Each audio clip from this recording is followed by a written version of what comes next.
अंतःविज्ञान की वैश्विक अभिव्यक्ति उपेक्षित क्यों? प्राचीन सभ्यता में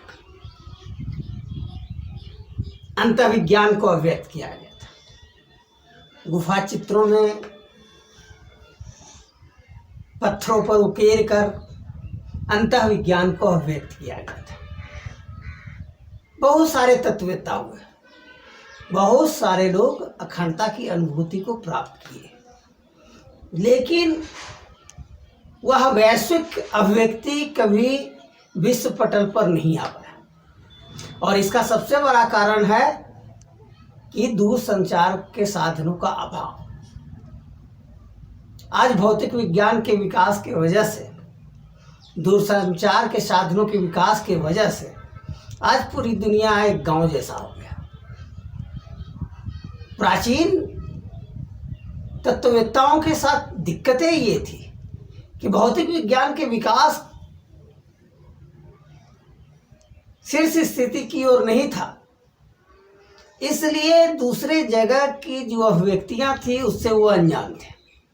सारे लोग अनजान थे और उनकी जो अभिव्यक्ति थी वह बहुत ज़्यादा विस्फोटक नहीं हो पाई, बहुत ज़्यादा उच्च स्तर पर अभिव्यक्त नहीं हो पाया, क्योंकि दूसरे अन्य अभिव्यक्तियों से उनकी खुद की अभिव्यक्ति की कोई तुलना नहीं थी।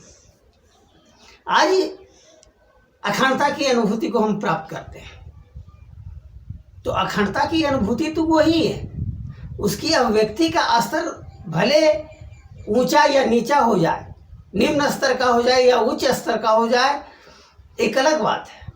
लेकिन अगर विश्व की सारी अभिव्यक्तियों में अधिकतम से अगर आपको जानकारी है तो आपकी अभिव्यक्ति का स्तर, उसे समझने का स्तर उच्च से उच्चतर होता चला जाएगा।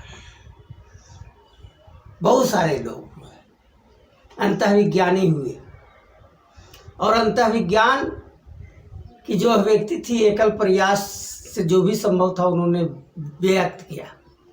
जिन तत्ववेत्ताओं को आप जान रहे हैं, जिन लोगों ने अखंडता की अनुभूति को प्राप्त किया, उसके बारे में आप जान रहे हैं, लेकिन उनकी अभिव्यक्ति का स्तर वैज्ञानिक नहीं था, प्रतीकात्मक अभिव्यक्तियां थी।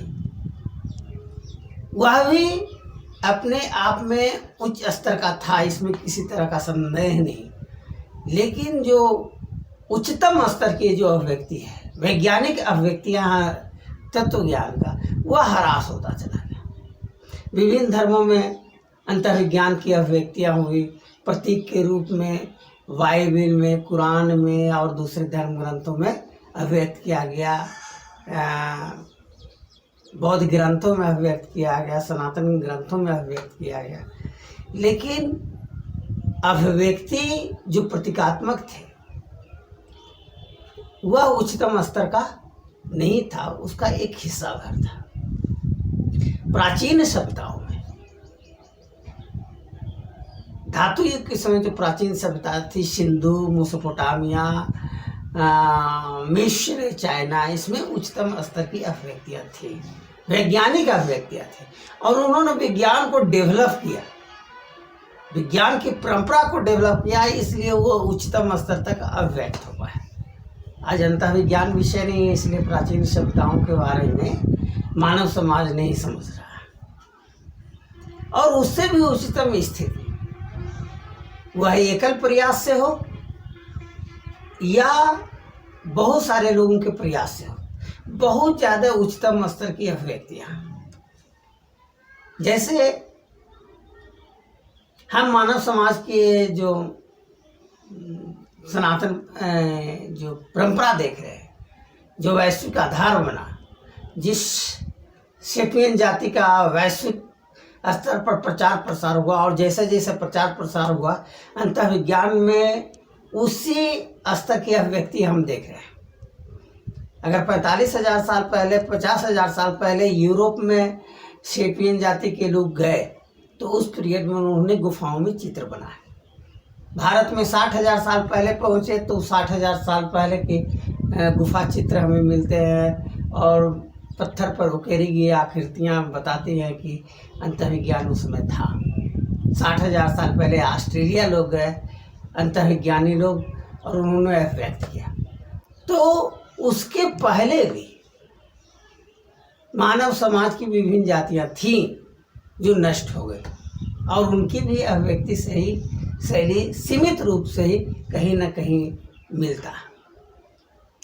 तो आज विज्ञान, भौतिक विज्ञान पर लोगों का ध्यान ज़्यादा आकृष्ट है। अंतर्विज्ञान उपेक्षित विषय हो गया, अंतर्विज्ञान को कोई संरक्षण नहीं दे रहा, उसकी ज़रूरत और आवश्यकता महसूस नहीं हो रही है, इसलिए उसका दायरा संकीर्ण है। और अब ये ज़रूरी है कि अंतर्विज्ञान को पुनः शीर्ष की ओर हम ले जाए, उच्चतम स्थिति की ओर ले जाए। तो अंतर्विज्ञान को संरक्षण देने की ज़रूरत है, अंतर्विज्ञान में इंटरेस्ट लेने की ज़रूरत है, अंतर्विज्ञान को सर्वोच्च ज्ञान के रूप में स्थापित करने की ज़रूरत है, केंद्रीय विषय के रूप में स्थापित करने की ज़रूरत है। और इस तरह से अंतर्विज्ञान को हम पुनः वैश्विक आधार दे करके उच्चतम स्थिति तक पहुंचा सकते हैं।